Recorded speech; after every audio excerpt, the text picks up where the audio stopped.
Hey guys, what's up? It's Dragoon here, and so the October 2014 ban list is finally out. There's some crazy stuff going on that list. I thought about making a separate video talking about the list, but I figured you guys can check it out for yourselves.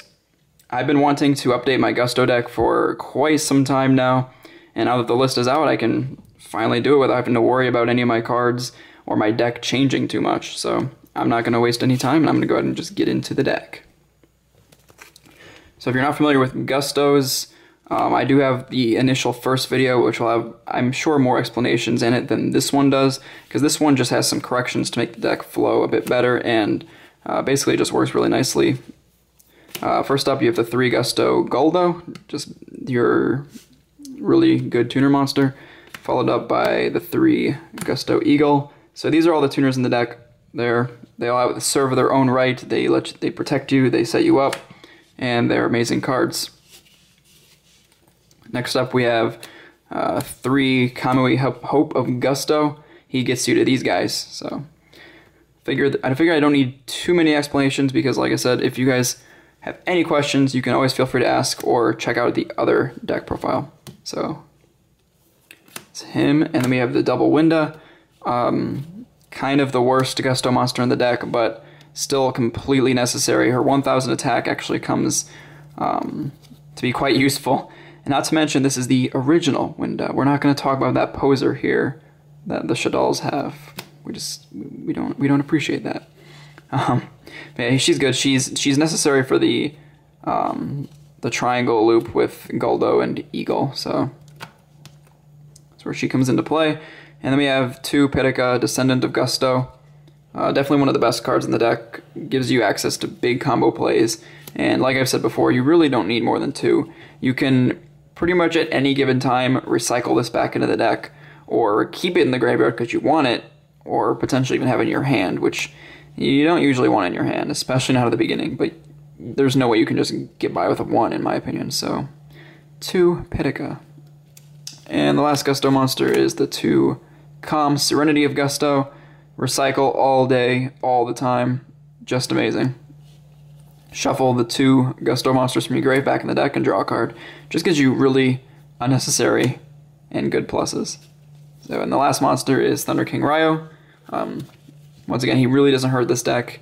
Deck doesn't really search that whole lot, and he's powerful. He does a lot on his own without needing any extra support, which is not something that can necessarily be said about the rest of these monsters. So I don't believe the monster lineup has changed much, if at all, since my last video, but I believe that's due to the fact that it was pretty functional to begin with, and I didn't really need to add anything. Not to mention, there isn't a ton, in my opinion, right now in the game that's worth adding to the deck. I might toy around with a couple things. I've got some ideas, actually, but right now I'm sticking with pure Gustos plus Thunder King. That's all for the monsters. Let's jump into the spells. We have 2 Pots of Duality, followed by 3 Emergency Teleports. These are the cards that get you the cards that you want out of your deck. So Teleports, seriously, one of the best search cards in the game of Yu-Gi-Oh! In my opinion.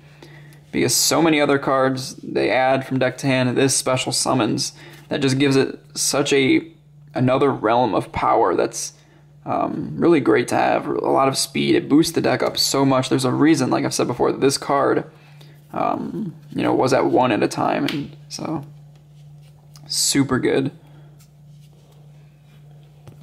And then the next spells we have are the 2 creature swaps. These are the same as before. Basically, like, swapping out a Guldo or an Eagle is just absolutely insane. It's so good because these guys, you summon this dude in attack mode. Or even better, Eagle sometimes. We'll use Eagle, for example. You summon this dude in attack mode, you creature swap, you steal whatever is giving you trouble, or you just steal something that, you think would be useful to have, and you can maybe make plays with it, such as synchro summoning or like cease summoning with it.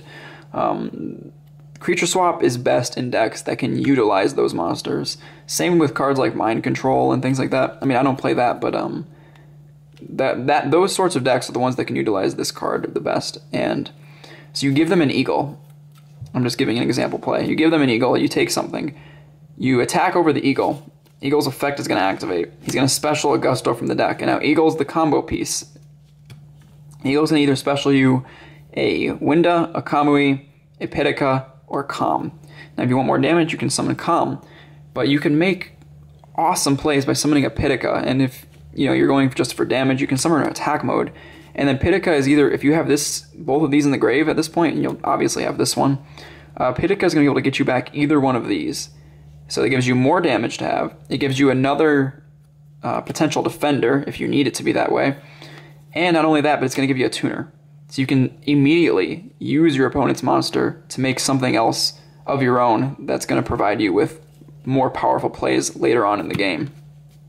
I can't tell you how many monsters I've stolen to make synchros like Goyo Guardian or TG Hyper Librarian. It's just immensely powerful. It does a lot of good in the deck. And next up we've got the double Space Typhoon, and the one Forbidden Lance just protects you from spells and traps. That's very, very obvious. One thing that's pretty cool is you can lance your own monsters if you're using the Sfreezo TK, which, if you're not familiar with it, I might touch on it a little bit in this video. If you're trying to go for the Sfreezo TK, you can lance your own guys weaker just to hit for more damage. Like, I've lanced Freeze down to the 1200, and it won me the game because of that. Not to mention, it protects her from spell and trap cards, so it's really cool. It's really useful, actually. And I love having cards that have more than one use. The next card that kind of goes along with these other three is Contact with Gusto. I don't know. I like to call it the pseudo third Space Typhoon, but it's so much more than that. It allows you to recycle your Gusto monsters, get them back in the deck, and you destroy any card in the field. So it doesn't have to be a spell or trap, but it can be. So the card's just really nice to have. You never want to open with it, though, so I believe only one is necessary. And to follow that up, we have the Book of Moon, just powerful, versatile, good to have. And we have Soul Charge. This is newly limited now, if you guys are not familiar with the list. Soul Charge is at 1. I only played this card at 1 to begin with, so that doesn't bother me. I'm actually really happy Soul Charge got put to 1. I've said it before, and I'll say it again, I think Soul Charge just was too much at one point. It was just, the card just has, I don't know, I'm not going to get into a big discussion on Soul Charge. The card's powerful. It's very good in decks that can utilize it. Like I said, decks that Synchro or Xyz summon a lot. However, the drawbacks just aren't there, in my opinion. They're not as big as they need to be, because this deck, you can go off by paying 1,000 or 2,000 with the Soul Charge in this deck, and then it lets you just make, I don't know, unskillful plays, I guess you could say. You can go in and not really care so much, because you can be like, oh, it doesn't matter if my opponent has something, I don't have to outwit them because I can just Soul Charge everything back. So I'd much rather have this at 1 than where it is now, but I would not be upset if we lost this card. On the topic of the spell, because this is the last spell in the main deck, Raigeki, which is super powerful. If you don't know what Raigeki does, maybe you're a newer player, it's like a Dark Hole. It destroys all monsters except yours live, so it just destroys your opponent's monsters. Immensely powerful card from back in the day, and there's no doubt I would play it in this deck. One of Gusto's potential problems is that you don't really have a whole lot of heavy hits to knock out your opponent's cards. A lot of the Gusto monsters are really weak, so it forces you to, unless you're making this Sfreezo TK, you have to go into your extra deck to make big enough monsters to do anything with. And that's one of the deck's drawbacks, is if you get stuck behind a monster that's really big, sometimes you just can't get over without like a creature swap, or, like I said, making something out of the extra deck. And that's where Raigeki is going to be really good. As of right now, I don't know what card I would take out. I'm actually, like I said, I don't have one on me is the biggest problem. I believe I have one in a tin somewhere, or in an old binder, but I have no way of knowing right now, and I'm not going to buy one, so I will find out in a few weeks, though. Right now, though, I'm just planning to test it by adding it in as a 41st card. I know some people will cry blasphemy at that, but I think so many of these cards seem integral right now. They seem like they all serve a very specific purpose, and I don't want to lose that, so that is what I will consider doing. We'll see, testing always solves those theoretical issues. So onto the traps, we have your standard staples in the form of Warning, Torrential, Bottomless, and a compulsory evacuation device. These are all very good. And I have double breakthrough skill. The trap lineup hasn't changed a whole lot either. Double Call of the Haunted card is so amazing in the deck. Just being able to call back Pitika on your opponent's turn and then use her effect again, and also if you want to, allows you to avoid the summoning condition to where you can only summon winds after using her effect, so super good there. And then it just gives you that one extra hit to go for with this freeze OTK if you need it, or if you revive the right monster, like if you revive a Goldo or an Eagle, it gives you a few extra hits to freeze OTK, and the card is just super good in this deck. I really like playing Call of the Haunted in cards, or in decks, I should say, that can utilize it even if your opponent destroys it. So if I got a Call of the Haunted set, and if I have a Goldo, if I can find him, here he is, in the graveyard, they go to space it, I chain it, Goldo gets specialed, this gets destroyed, which means Goldo dies too, and then I get Goldo's effect in the graveyard. So I love decks that can utilize Call of the Haunted in that way, and Gusto does it perfectly. So, then we have the double wiretap. I think this is very obvious. This card just... Konami didn't hit the artifact engine at all, so... I guess, in my opinion, until something happens with that, this card's going to be almost staple status, at least at a 1 of, in my opinion, but I like 2 right now. But on the topic of, now that I think about it with Raigeki, I don't know, I'm considering maybe even taking out something that's to do with spell and trap removal. Maybe I'll put Space Typhoon at 1, or I even consider Contact with Gusto at one point. If you guys are playing Gustos and you put in Raigeki, such a late discussion on this. If you do put in Raigeki, let me know what you took out, because I'm interested in hearing about it. And the last trap I'm playing is Phoenix Wing Windblast. This card has won me way too many games, even in this deck. Like, sometimes, a lot of the times in Gustos, if you draw like a ton of monsters, you can't go anywhere with the deck until your opponent destroys them, and then you can start setting up your graveyard for Pitika plays, setting up your graveyard for Calm plays, and just, recycling your monsters and just maintaining advantage by having them replace themselves. When you have a handful of monsters and you've got Pitikas in hand and stuff like that, you need some way to put them in the graveyard, and this is the way to do it. I've won duels because I was simply able to put a monster in the graveyard, and that was just all I needed at that point. So it just helps you get rolling if you need it, and then, when you're winning the game, you end up having spares in the hand at times, and so it's easy way to get rid of them and put them somewhere they're useful, because with this deck, it really only summons, at least from the hand, once per turn, so extras do better in the graveyard than in your hand, so Windblast is great. To the extra deck, I don't think there are any changes outside of maybe one card, so I'm going to go through it relatively quickly. We've got Mistborn Colossus, Daigusto Falcos, TG Hyper Librarian, Armadius Keeper of Boundaries, the one Daigusto Goldos. I might have had 2 in here last time, I don't remember. The 2 Freeze, just super amazing. I guess I'll explain Freeze real fast in case it wasn't clear enough. Basically, what Freeze does is all damage involving your Gusto monsters is inflicted to your opponent instead. So she just protects you, and then she can't be destroyed in battle, and also when she's synchro summoned, she allows you to add a Gusto monster from your grave to your hand. So it's really nice. Actually, it's a Gusto card now that I think about it. So you can even get back like you can get back Synchros or Xyz, put them back in the extra deck, and you can also put Contact with Gusto back in your hand. I've only done that like once or twice though. You usually just add back like Pitika or something like that. Something that's going to be useful to you.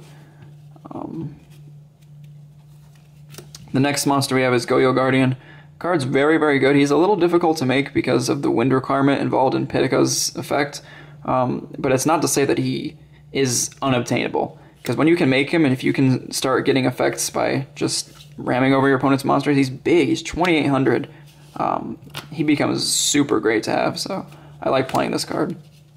If you don't have a Goyo Guardian, you don't want to play one, I would recommend taking this out for maybe a Catastor, because he is definitely a useful card. He's not quite as useful right now with Shaddolls, but having extra level 5s is never bad with having the 3 Kamui in the deck.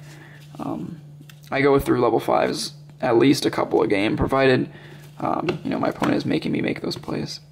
So for the 7s, I just play Black Rose Dragon and Daigusto Eagles. This card is a little player preference too. I mean, Yu-Gi-Oh! Is mostly about player preference, but I've seen a lot of people not run this. I like this card. It just lets you start picking away at your opponent's face downs, so it's nice to have, and plus it is it has a decent attack. It has 26, so not terrible there. And then Stardust Dragon, because it's amazing and it's wind, so there's no way you could not play this one. Xyz, we've got Castel, a Skyblaster Musketeer. He definitely was not in my extra deck last time I talked about this deck, but I believe I mentioned him and putting him in because I mentioned he was a new card, so definitely having him in. He's just fantastic. I also have a Daigusto Emerald. He's not in the extra deck, but that's something I would consider playing too. So if you want to put that in, it's pretty good. Lightning Chidori, Totem Bird, MVP of the rank 3s.